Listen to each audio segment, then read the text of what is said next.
बिस्मिल्लाहिर्रहमानिर्रहीम। अस्सलाम वालेकुम। मेरे और हारून साहब की तरफ से प्रोग्राम मुकाबिल देखने वालों को हम प्रोग्राम में खुशामदीद कहते हैं। चेयरमैन तहरीक इंसाफ इमरान खान साहब, जिनकी गिरफ्तारी के हवाले से ये चांसेस नज़र आ रहे थे कि शायद उनकी आज पेशी हो तो गिरफ्तार हो सकते हैं, मगर उनकी ज़मानत कब्ल गिरफ्तारी की दरख्वास्त मंजूर हो गई है 1 सितंबर तक। सितंबर के बाद क्या सूरत हाल बनेगी? मगर सितंबर का महीना इसलिए भी अहम है क्योंकि नून लीग के बड़े लीडर जो हैं वो ये बात करते चले आ रहे हैं और मुसलसल कर रहे हैं कि मियां नवाज शरीफ सितंबर में वतन वापस आ जाएंगे।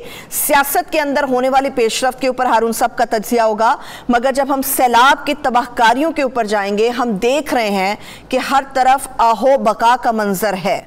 मगर सितंबर का महीना मॉनसून के हवाले से ये खतरनाक पेशगोई सामने आ रही है कि मजीद दौरानिया बढ़ जाएगा। इंसानी बहरान जो जन्म ले चुका है कहीं ज्यादा आगे निकल जाएगा। सवाल मेरा हारून साहब से यही होगा कि हम मीडिया समेत क्या मरकजी और सूबाई हुकूमतें अपनी अपनी सतह पर अपना प्रॉपर रोल प्ले कर रही हैं या फिर नहीं कर रही? कोताही कहां पर हो रही है, इसके ऊपर भी हम बात करेंगे। और इसके अलावा बिजली के बिलों के ऊपर जो सियासत का सिलसिला चल निकला है और इससे जुड़ी दीगर अहम खबरें। सवाल वही है हारून साहब, पाकिस्तान के सैलाब के ऊपर तौर पर बात करेंगे। सैलाब सियासत के अंदर क्या पेशरफ्त है?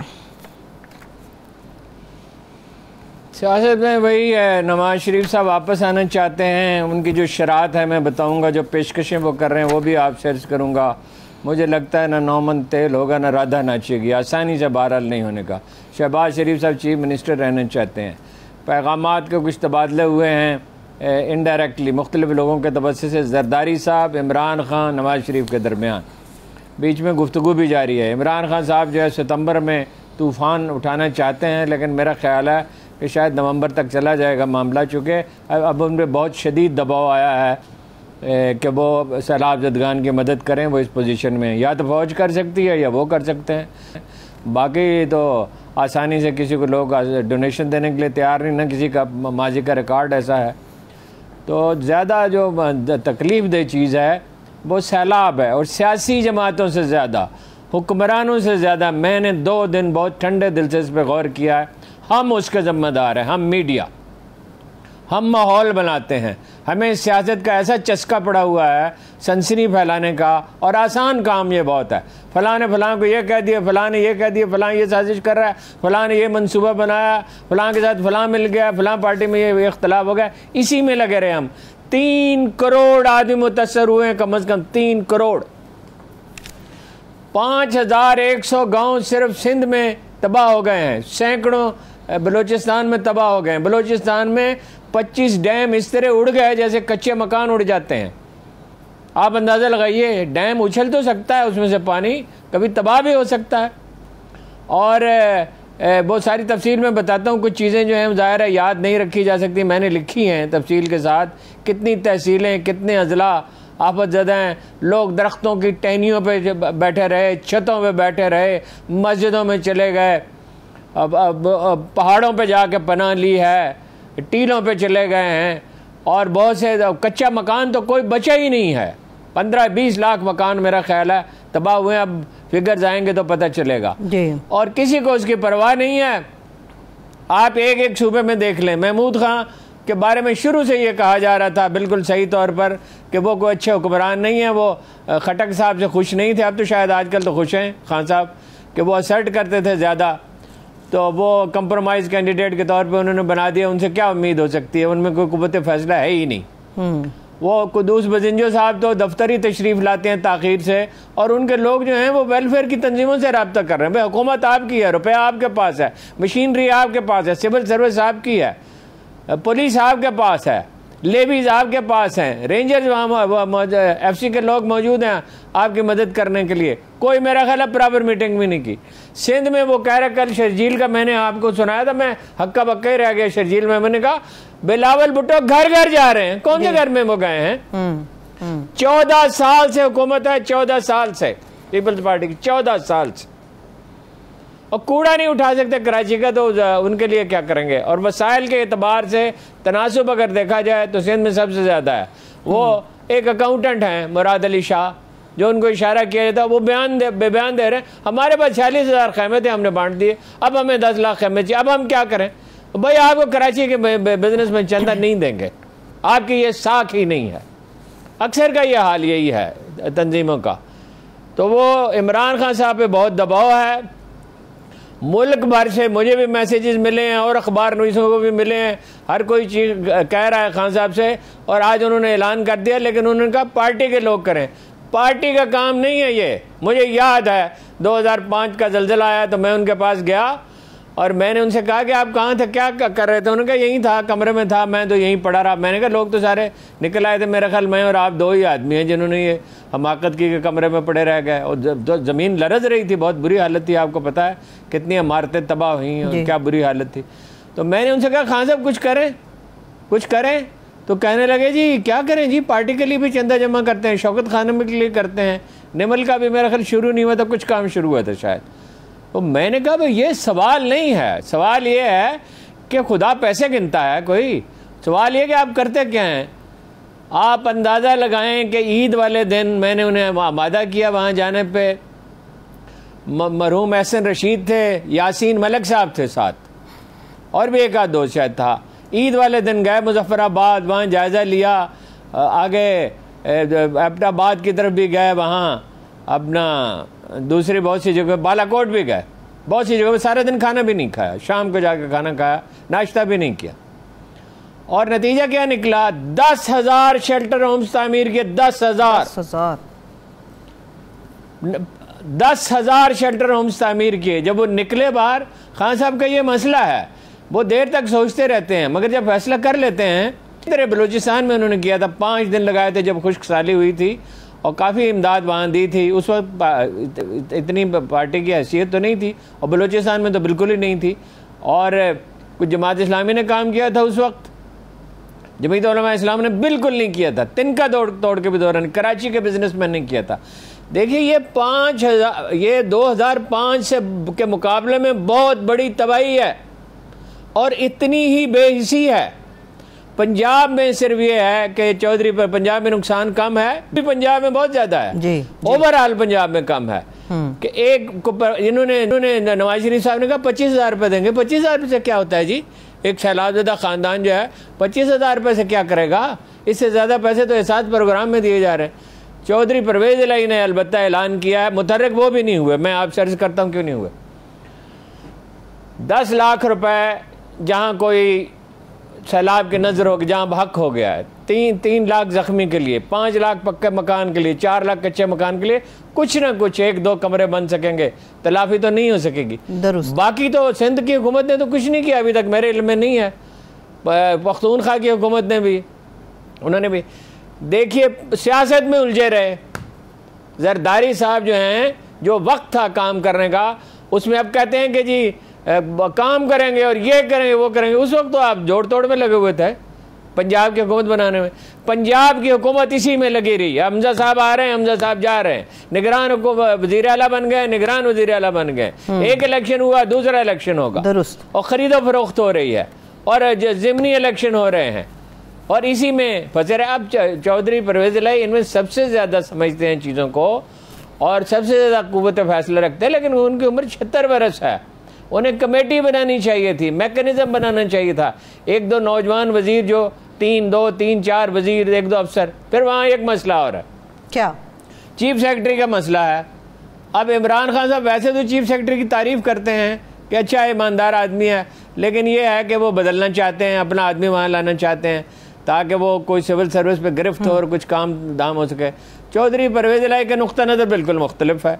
वो कहते हैं इन्हीं अफसरों से काम लिया जाए। उनका मिजाज हमेशा यही है कि कोई अपना नहीं है, इन्हीं हर एक को अपनाया जा सकता है, इनसे काम लिया जाए, CIG से काम लिया जाए। अफसर शिकायत करते हैं, ज़ाहिर है हर आदमी की अपनी एक टीम होती है। कुछ 40 अफसर हैं जो अच्छी पोस्टिंग के मुंतज़र हैं, जो कहते हैं जी हम अरसे से नून लीग के दौर में महरूम रहे, अभी महरूम है, हमें कोई अच्छी पोस्टिंग नहीं मिली। अभी वहाँ हुकूमत स्टेबल नहीं हुई है, लेकिन बहरहाल उन्होंने ऐलान तो किया, अमल होगा तो देखा जाएगा जब वो ये पैसे तकसीम होंगे। पंजाब में वैसे ये कि वो कर सकते हैं, सिंध में अब बाहर से अब पैसे आ रहे हैं। $50 करोड़ जो है अभी तक, मेरा ख्याल इससे कुछ ज़्यादा का ऐलान हो चुका है और ये पैसे देने चाहिए तरजीहन इन्हीं को, पख्तूनख्वा के जो इलाके बहुत बुरी तरह तबाह हुए हैं, बलूचिस्तान को और देही सिंध को ये पैसे मिलने चाहिए। कराची के इंडस्ट्रियलिस्टों को मोटिवेट किया जाए। अफसोस कोई नहीं गया उनको मोटिवेट करने के लिए। कराची के सनतकार इतना पैसा दे सकते हैं कि बैनुल अक़वामी अदारे भी नहीं दे सकते। हमेशा सबसे ज़्यादा कंट्रीब्यूशन कराची के कारोबारी लोगों ने किया है, मेमन बरादरी ने किया है, अपना दूसरी जो बिरादरियां हैं, चनियोटी बिरादरी है, वो हैं अपना पारसी हैं, खुदा आपका भला करे, दूसरे नाम में शायद कुछ भूल जाऊंगा, मगर बोहरी बिरादरी है। एक से बढ़कर एक कंट्रीब्यूशन करने वाले हैं, एक से बढ़कर एक। कभी उन्होंने कोई कौमी मुसीबत आई है, हमेशा सबसे ज़्यादा उन्होंने कंट्रीब्यूट किया है। फैसलाबाद के लोग कर सकते हैं, किसी ने कोई तहरीक बर्पा नहीं की। खान साहब इस पोजीशन में वो कर सकते हैं। फौज अगर फंड बनाए उस पर एतमाद किया जा सकता है, उसको लोग अतियात दे सकते हैं। 3 दिन का राशन उन्होंने वक्फ किया है, इससे ज़्यादा का करना चाहिए। हमेशा उन्होंने इससे ज़्यादा सेक्रीफाइस किया है। जो लोग जाने दे सकते हैं, राशन क्या चीज़ है, दुरुस्त, और वो कुछ अरसे के लिए कम राशन पर कनात करें। देखिए जब कहत पड़ता है, जब इस तरह की मुसीबत आती है, उसमें मिसाल हुक्मरान को कायम करनी पड़ती है। ये तय्युश की ज़िंदगियाँ तर्क करें, सादगी इख्तियार करें, वो करेंगे, सब लोग करेंगे। हर एक को कुछ न कुछ हर रोज़ कुछ बचत करनी चाहिए और हर एक को कंट्रीब्यूट करना पड़ेगा। देखिए जनाब उमर इब्न खत्ताब की पोती जा रही थी, तो उन्होंने पूछा किसी से, ये बच्ची कौन है? लोगों ने कहा अमीरुल मोमिनीन आपकी पोती है। आपने पहचाना नहीं। उसका रंग जर्द हो गया था, 5 साल कहत पड़ा था, भूख से मरा कोई नहीं। मशरकी जर्मनी में हालात ख़राब थे, जब जर्मनी मुत्तहिद हुआ उन्होंने अपलिफ्ट किया, उसे सेक्रीफाइस किया उनके लिए। तो हम क्यों नहीं कर सकते? हम अपना सारा वक्त सियासत में लगे हुए हैं। देखिए मैं अगर आप चाहें तो मैं आपको फिगर्स बताऊं, प्लीज शेयर कीजिए, बाद में बता दूंगा चारों सूबों में कितना नुकसान हुआ। ठीक है हारून साहब, कैबिनेट के जो अरकान हैं, कैबिनेट के अरकान ने भी अपनी 1-1 महीने की तनख्वाह कहा जी कि सैलाब मुतासरीन के लिए हम वक्फ करते हैं। 1 महीने की तनख्वाह क्या है जी? 1 महीने की तनख्वाह तो मैं 1 महीने की तनख्वाह तो मेरे जैसा मामूली आदमी दे सकता है। तनख्वाह मेरी उनसे ज़्यादा, वैसे माफ़ करे कहना नहीं चाहिए। मेरे जैसा आदमी 1 महीने की तनख्वाह क्या होती है? अमीर लोग हैं सारे, इलेक्शन पे 10-10 करोड़ रुपए खर्च करते हैं, और सैलाब ज़दगान के लिए 1 महीने की तनख्वाह कोई बात है? देखिए 100 डैम आपको बताया बन रहे थे जी, और 65 बन गए थे, उनमें से 25 उड़ गए हैं। 3 डैम ऐसे हैं जो आध घंटे में तबाह हो गए। और बलूचिस्तान कॉन्ट्रैक्टर्स एसोसिएशन के तर्जमान परवेज़ मंदुखेल कहते हैं कि डैम कैसे अपना बचें जी? 10-15% अफसर लेता है, 10-15% जो है वो वजीर लेता है, 10-15% अदारे लेते हैं, तो उस पर खर्च क्या हो? यानी ये काबिल फहम बात है। तो मकान दबा, पक्का मकान नहीं गिरता सैलाब से, अच्छा अगर ढंग का होना। और डैम कैसे गिर सकता है? पैसे लगते ही नहीं, 40-50% वो कह रहे हैं, इससे ज़्यादा पैसे लेते हैं लोग। भाई डैम से पानी बाहर तो उछल तो सकता है, डैम टूट कैसे सकता है? ये बहुत ये काबिल फहम बात है। और उससे ज़्यादा दुगनी तबाही आती है, क्योंकि उससे पानी के बड़े रेले निकलते हैं। यही कोई सुलेमान डेरा गाजी खान के साथ भी यही हुआ। वहाँ तो बचा ही कुछ नहीं, अपना राजनपुर वगैरह में और तौसा में तो कुछ भी नहीं बचा, और कोई नहीं गया वहाँ। वो पता ही नहीं उस्मान बुज़दार साहब ज़मीन खा गए या आसमान निकल गई या आसमान खा गए पे चले गए, कहाँ चले गए कुछ पता नहीं है।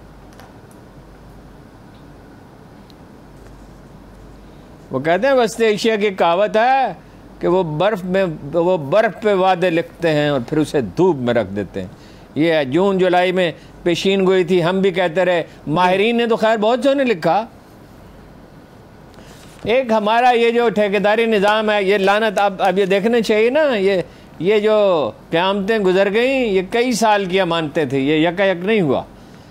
34 अजला में से 27 आफत ज़दा हैं, 27 बलूचिस्तान के। ज़्यादा नुकसान हुए लसबेला, अबरान, बारखान, लोरालाई, कोलू, डेरा बुगटी। डेरा बुगटी में तो रास्ते ही बंद हो गए सिंध और बलूचिस्तान से। जाफराबाद, नसीराबाद, मूसा खेल, किला अब्दुल्ला। और ये आपको पता है 43.6% है, 3,47,000 मुरब्बा किलोमीटर है। बलूचिस्तान सबसे बड़ा सूबा है आबादी के एतबार से। अभी वो बॉर्डर भी बंद हो गया है अफगानिस्तान का, जमीनी राब्ता मुनक़ता हो गया चमन में, वो भी टूट गया जी। अच्छा सिंध में देखिए 23 अजला, 101 तहसीलें, 5181 देहात, 120 बच्चे फौत हुए, 40 खातीन, कुल 293, 700 ज़ख्मी हैं, 90% फसलें तबाह हो गई हैं मुकम्मल तौर पर, 90%। मैंने आपको वो फसलों की तफसील बताई थी, अब बार बार उसको क्या दोहराऊं जी। 2135 किलोमीटर सड़कें, 2135 किलोमीटर सड़कें टूट गई हैं। हैदराबाद, ठट्ठा, टंडूजाम, लाड़काना, जैकाबाद, कंबर, शहदाद कोट, सक्खर, ये हर जगह उसकी जद में। पंजाब में निस्बत पख्तूनख्वा में 133 अजला मुतासर हैं। डेरा इस्माइल खान चतराल ज़्यादा हैं। अपना टांक, उसमें तो इमरजेंसी नाफिज कर दी गई है जी, डेरा इस्माइल खान में भी और चतराल में भी। तालीमी अदारे बंद हैं, बिजली बंद है, टेलीफोन के सिग्नल नहीं आ रहे। आज़ाद कश्मीर और गिलगित बल्तिस्तान में 46 अमवात हुई हैं, 10,000 अफराद मुतासर हुए हैं और 900 मकानात। अच्छा, पंजाब में जो है वो 38,000 मकानात से मुतासर हुए हैं और 33 किलोमीटर सड़कें अब तक की जो इत्तला है, 7 पुलों को नुकसान पहुंचा है। पंजाब में तो तलाफी हो जाएगी। जनूबी पंजाब का इलाका है, वो बेचारे पहले ही मजलूम है, इंडस्ट्री वहाँ नहीं है, तालीम कम है, तरक्की वहाँ कम हुई है। जब शरीफ ब्रदर्स आते हैं वो तो बिल्कुल ही भूल जाते हैं। कुछ चौधरी परवेज़ इलाही के ज़माने में काम हुआ था, अब फिर वो आए, कुछ इम्कान था, लेकिन हर चीज़ तबाह हो गई। तो इस पे जो है कोई जामे मंसूबा कहीं नज़र आता ही नहीं है। ठीक है, कोई जामे मंसूबा नहीं बनाया। और ये जो अदारे हैं ये क्या कर रहे थे? इन्होंने लोगों को इत्तला क्यों नहीं दी कि बर वक्त वो कम से कम जाने ही बच जाएं, लोग घरों से ही निकल जाएं? ये भी नहीं किया। वहाँ से कल सिंध से खबर आ रही थी, अब उसकी तस्दीक तो मैं नहीं कर सका, कि वो हमशीरा मोहतरमा जो है जरदारी साहब के, उनके खेत बचाने के लिए एक पूरा कस्बा जो है वो तबाह कर दिया गया। खबर छुपी नहीं रहेगी, सामने आ जाएगी। मेरा सवाल एक थोड़ा सा तल्ख है हारून साहब, ये सैलाब को लेकर ही। मौजूदा हुकूमत और हमारी जो वफाकी वज़ीर हैं शहरी रहमान साहिबा, उन्होंने दुनिया से मदद की अपील की है। मेरा सवाल ये है कि इस हुकूमत को ओवरसीज़ तो पैसा नहीं भेज रहे, हम ये जानते हैं बात कि पैसा कम आ रहा है। इमरान खान साहब जब इतना कुछ कर सकते हैं तो फंड कायम करने का ऐलान क्यों नहीं कर रहे? बिल्कुल करना चाहिए, सारी कौम कह रही है। वैसे आप ज़रा गौर कीजिए कि इमरान खान वज़ीर आज़म होते, प्रॉपर लोगों की कमेटी बनाते, निचली सतह तक बनाते, ओवरसीज़ में अपने लोग भेजते। मुझे याद है फौजिया कसूरी, जिनके साथ पार्टी ने अच्छा सलूक नहीं किया, अच्छा क्या बहुत बुरा सलूक किया। एक दफ़ा वो शौकत खानम के लिए गई थी, $1.5 मिलियन लेके आई थी, $1.5 मिलियन एक दौरे पे। इसके अलावा भी वो फंड रेजिंग मांग करती रही। तो वो अगर होते तो सिचुएशन बिल्कुल मुख्तलिफ होती। अब भी वही कर सकते हैं, उन्हीं को करना चाहिए। सियासत लाशों पे तो नहीं होती, लोग जिंदा होंगे तो वोट देंगे। अगर सड़कों पे जो उन पे जो है नदियाँ बनी हुई हैं और कश्तियाँ तैर रही हैं, तो कौन से इलेक्शन और कौन सी सियासत? इमरान खान साहब को इस वक्त जितनी भी है, ये ठीक है, बेशुमार मुकदमे उन पर बन रहे हैं और बनेंगे, अभी और बनेंगे। एक उनके दोस्त हैं तारिक शफी, उनको अभी नोटिस भेजा गया है और उन्हें तलब कर लिया गया है कि वो, मेरा ख्याल है वो वही जो थे लंदन में जो क्रिकेट का मैच हुआ था 2012 में, पैसे आए थे कि वो क्यों आए थे वगैरह वगैरह, हर एक को। इसके बावजूद ये इमरान खान की जिम्मेदारी है कि वो करें और मैकेनिज्म बनाएं, उसका प्रॉपर अदारा बनाएं। अगर 2005 में वो कर सकते थे तो अब तो उनकी उसके मुकाबले में 10 गुना मकबूलियत है, अब तो ज़्यादा कर सकते हैं। और वफद भेजें समंदर ओवरसीज़ पाकिस्तानी के पास, अमेरिका, बरतानिया, France, Canada, Australia, Scandinavian countries में, और ये मुत्तहिदा अरब अमारात में और सऊदी अरब में। मुझे मालूम है कि जब कैंसर का कोई मरीज़ ऐसा होता था कि हॉस्पिटल के बजट में गुंजाइश नहीं होती थी या मरीज़ दाखिल नहीं किया जा सकता था, तो बाज़ औक़ात वो बैरून मुल्क अपने दोस्तों को, उनमें बाद अरब भी उनके दोस्त शामिल थे, बहुत पहले की बात है। एक दफ़ा मैंने एक ऐसे केस के बारे में कहा, उन्होंने कहा वो तो दाखिल तो नहीं हो सकता, गुंजाइश नहीं है, तो उन्होंने खुद उसका बंदोबस्त किया था पैसों का, किसी प्रिंस को टेलीफोन किया था। वो खुद बहुत फंड रेजिंग कर सकते हैं, उन्हें इसका तजुर्बा है, और मेरा ख्याल है कि पाकिस्तान की तारीख से सबसे बड़े फंड रेजर हैं वो कायद आज़म के बाद। ठीक, तो वो कर सकते हैं और उन्हीं को करना होगा, उनकी जिम्मेदारी है, वो इस जिम्मेदारी से गुरेज नहीं कर सकते। ठीक है हारून साहब, इस मौजू पर एक और अहम सवाल फिर आगे बढ़ते हैं। एक तनकीद ये भी आ रही है कि बारिशें होती हैं कम भी होती हैं, ज़्यादा भी होती हैं, सैलाब भी आते हैं, डैम्स के हवाले से भी बातें चलती हैं। हुकूमतें या पाकिस्तानी हुकूमत इस मकसद के लिए अलग से फ़ंड मुख्तस क्यों नहीं करती? जब सर पे पड़ जाती है फिर हमें ख्याल आता है कि हमारे पास तो पैसा ही मौजूद नहीं है। मैंने आपसे अर्ज़ किया था कोई 40 साल पहले एक स्टडी मैंने पढ़ी थी कि सिर्फ ज़िला लाड़काना में सैलाब के, लाड़काना उन अजला में है ना जो बहुत ज़्यादा मुतासर हुए हैं जी, सिर्फ लाड़काना में जितना नुकसान होता है, वो तो 40 साल पहले की बात है, अब तो नौयत कुछ ना कुछ बदली होगी, कि सिर्फ वो पैसा जो है वो हिफ्ज़ मातकद्दुम पे ख़र्च कर दिया जाए, रास्ते बना ले जाएँ और निकासी का बंदोबस्त कर लिया जाए, डैम ठीक बने, तो सिर्फ जितना लाड़काना में नुकसान होता है पूरे मुल्क को बचाए। कालाबाग डैम क्यों नहीं बनता? उन लोगों को शर्म नहीं आती? वो सिंध के एक बड़े ज़िम्मेदार ने मुझसे कहा कि मैंने अपने दोस्तों से कहा, ये चंद महीने पहले की बात है, कि एक दिन तुम कुदालें लेके जाओगे और ख़ुद कालाबाग डैम बनाओगे, इसलिए कि पानी तो अब नहीं होगा, और जो पानी आता है जो अल्लाह की नेमत है वो सारा तबाही का बायस बनता है।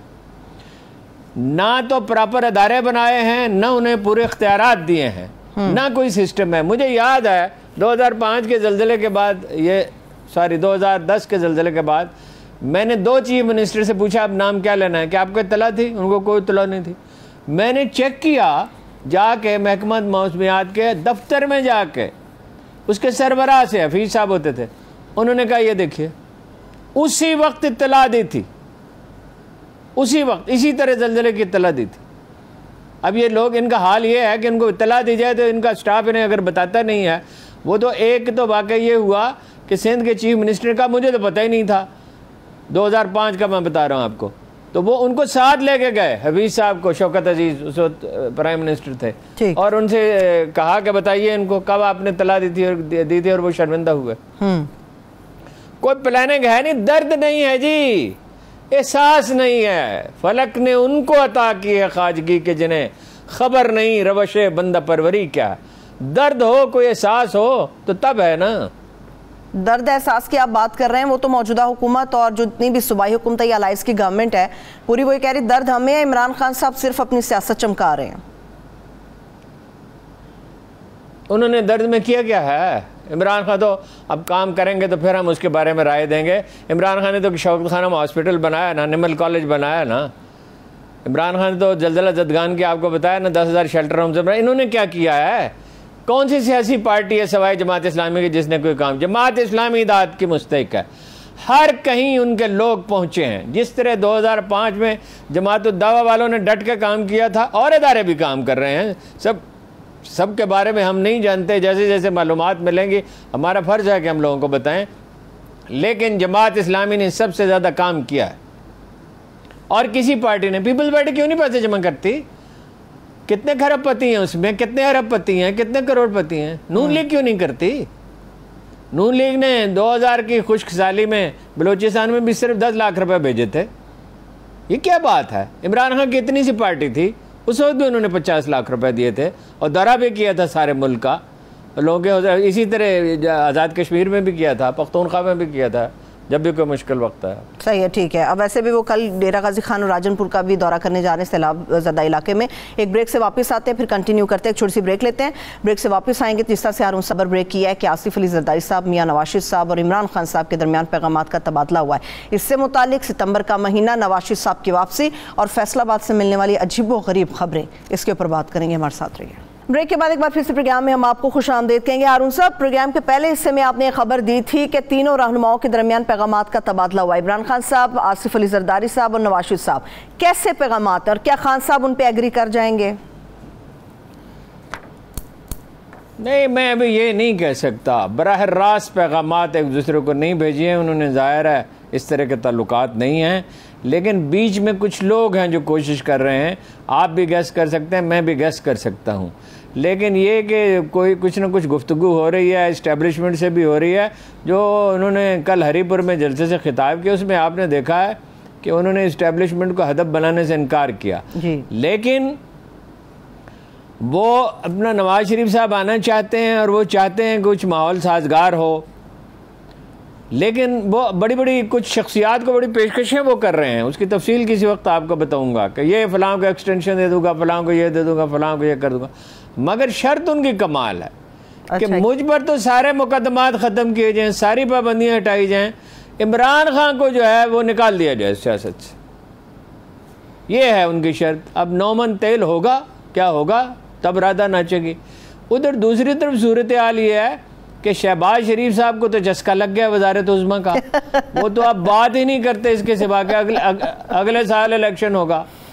अब उस तरह तो अतात नहीं कर सकते, वो उतनी अतात तो नहीं कर सकते। अब तो देखें ना, कभी तो वो ख्वाब देखते थे, अब तो वो वज़ीर आज़म हैं और रहना चाहते हैं, और उनकी ख्वाहिश तो बहरहाल यही है कि मामला इसी तरह चले। सही है। और उनकी जो पार्टी के, उनके जो ग्रुप के लोग हैं, नवाज शरीफ, आपने देखा कितने डिस्टर्ब हैं। वो तो आतिश ज़ेर पा हैं जावेद लतीफ़, और बोलते हैं तो आग उगलते हैं। आग आज तो एक तो कल तो वो ये हुआ कि बेगम राना सनाउल्लाह ने कहा कि हमने तो अल्लाह के घर में उनके लिए दुआएं की हैं और हम तो नहीं चाहते किसी पर तशद्दुद हो। अब पता नहीं क्यों कहा शहबाज गिल डिसएसोसिएट करना चाहते हैं, तो आज प्रेस कॉन्फ्रेंस कर दी है आबद शेर अली साहब ने जी, जुबान पे बारे खुदाया, या किसका नाम आया आबद शेर अली और तलाल चौधरी जी, सोने पे सुहागा, करेला और नीम चढ़ा। वो उन्होंने प्रेस कॉन्फ्रेंस किया है कि यही हालात रहे अगर, तो हमारे उम्मीदवार तो हलकों में नहीं जा सकेंगे, ये उन्होंने खुद इरशाद फरमाया जी। और उन्होंने ये कहा कि अगर ये रिलीफ न दिया लोगों को तो हम भी एहतजाज में शामिल हो जाएंगे। यानी आबद शेर अली और तलाल चौधरी लोगों के साथ एहतजाज में शामिल होकर नारे लगा रहे होंगे शहबाज शरीफ साहब के खिलाफ। और ये कहा कि मिफ्ता इस्माइल साहब दफ्तर से बाहर निकलें। अब दफ्तर से बाहर निकल के ये नहीं बताया कहाँ जाएं, दफ्तर से बाहर निकलें और कहें, वो कहा कि वो मत माने शर्तें। कैसी अजीब बात, मत माने शर्तें IMF की, कतन न माने, और नया मुआहदा करें। अब ये कैसे करेंगे मिफ्ता साहब, ये पता नहीं है, कोई तरीका तो नहीं बताया उन्होंने। और ये है कि जब नवाज शरीफ आए थे तो 18 घंटे की लोड शेडिंग होती थी, तो उस पर उन्होंने काबू पाया था, उन पर भी IMF का प्रेशर था, लेकिन वो तो नहीं मानते थे।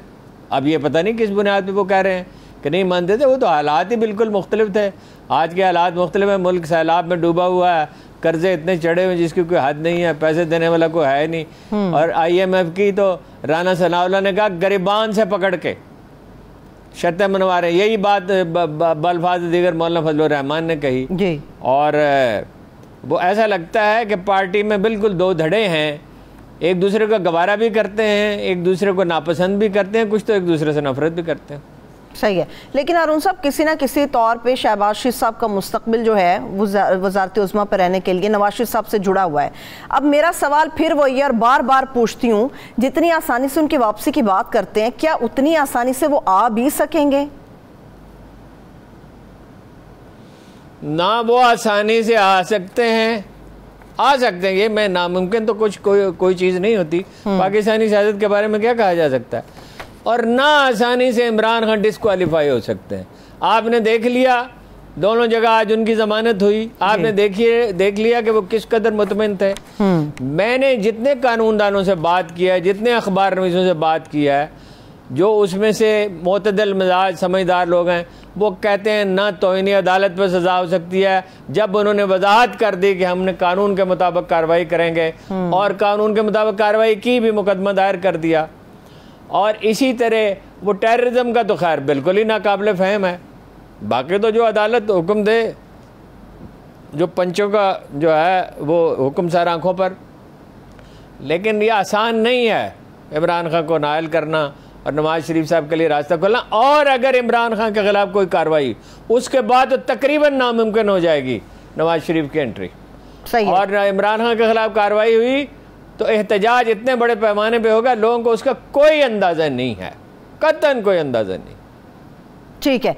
अभी हारून साहब, इमरान खान साहब ने 3 लोगों का नाम लिया था और ये कहा था कानूनी कार्रवाई होगी, तो हमने देखा कि खान साहब के खिलाफ क्या मुकदमात बने, दहशतगर्दी का मुकदमा दर्ज हुआ। उन्होंने एक एडिशनल सेशन जज के बारे में बात की।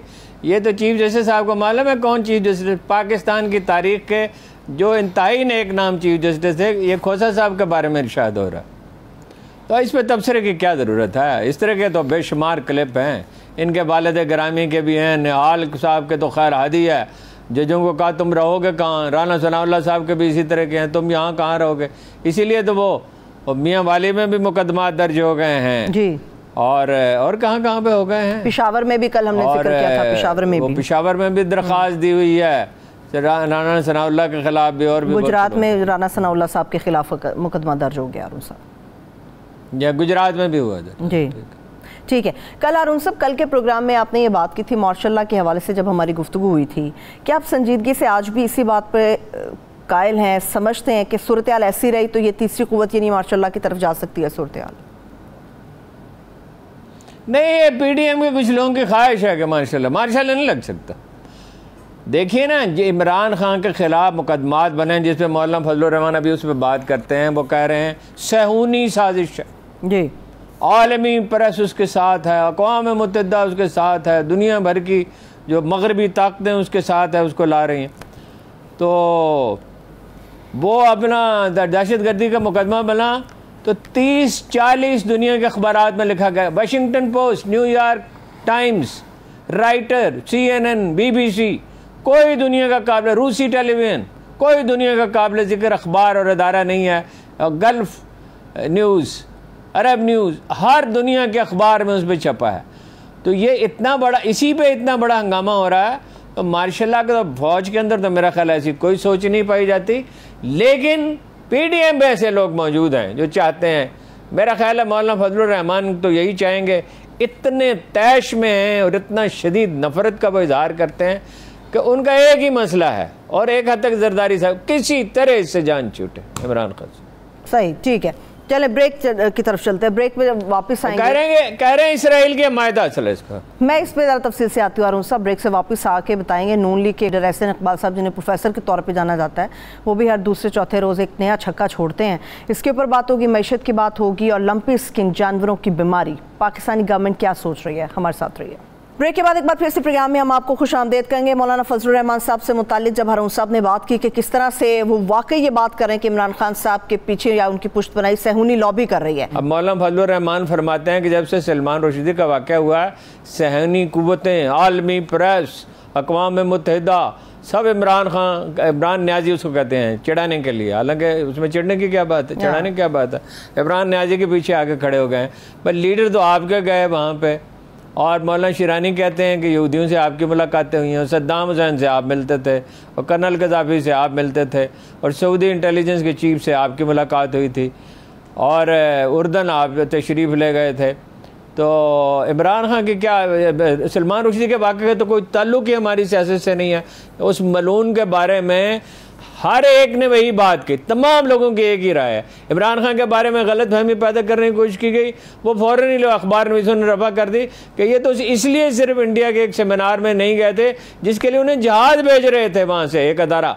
उस वक्त तो इतनी तलखी नहीं थी पाकिस्तान और इंडिया में, इंडिया टुडे वाले जहाज़ भेजने के लिए तैयार थे, की नोट स्पीकर थे, यानी सबसे आखिरी इजलास की उन्होंने सदारत करनी थी, सबसे अहम तकरीर करनी थी। उन्होंने कहा चूँकि सलमान रुश्दी इसमें शरीक हुआ, हालांकि उस वक्त उसने मौजूद नहीं होना था, तो मैं नहीं आता, तो उसके सलमान रुश्दी के हमारी सियासत से ताल्लुक़ ही क्या है। बहुत सारी पाकिस्तानी कौम के जज्बात उसके बारे में एक ही हैं, उसमें तो कोई इख्तलाफ नहीं पाया जाता। गिनती के चंद अहमक दानिशवर हैं जो नहीं समझते इस मसले को। सही है। पाकिस्तानी कौम के बारे में जिस बात का इजहार एहसन इकबाल साहब भी हारून साहब करते हैं, पहले उन्होंने कहा था कि दूसरी कौमों ने करप्शन के बावजूद मुआशी तरक्की की, आज फरमा दिया है कि पाकिस्तानी कौम उतनी ही करप्ट है जितनी बाकी दुनिया की। क्यों करते हैं प्रोफेसर साहब इस तरह की बातें? पाकिस्तानी कौम उतनी करप्ट बिल्कुल नहीं है, पाकिस्तानी कौम की अशराफिया बहुत ज़्यादा करप्ट है, ये रोल मॉडल के तौर पे पढ़ाया जाता है। अभी करप्शन पे एक मजमून छपा है पाकिस्तान में, करप्शन पे इंडिया लंदन के एक अखबार में तो तस्वीर लगी हुई है नवाज शरीफ साहब की, और जरदारी साहब तो एक रोल मॉडल के तौर पे पढ़ाए जाते हैं। और उनके दौरे इक़्तिदार में कोई 900 आर्टिकल उनकी करप्शन पे वेस्टर्न मीडिया में छपे थे। नवाज शरीफ साहब पे फिल्म भी बनाई BBC ने, और बहुत सी खबरें भी जारी की, और कभी किसी पे इन्होंने मुकदमा नहीं किया एक आध वाक़े के सिवा। तो पाकिस्तानी कौम करप्ट नहीं है, वैसे लोग जो हैं वो अपने बादशाहों के रास्ते पे होते हैं, बहसीत मजमूई हमारी कौम करप्ट नहीं है।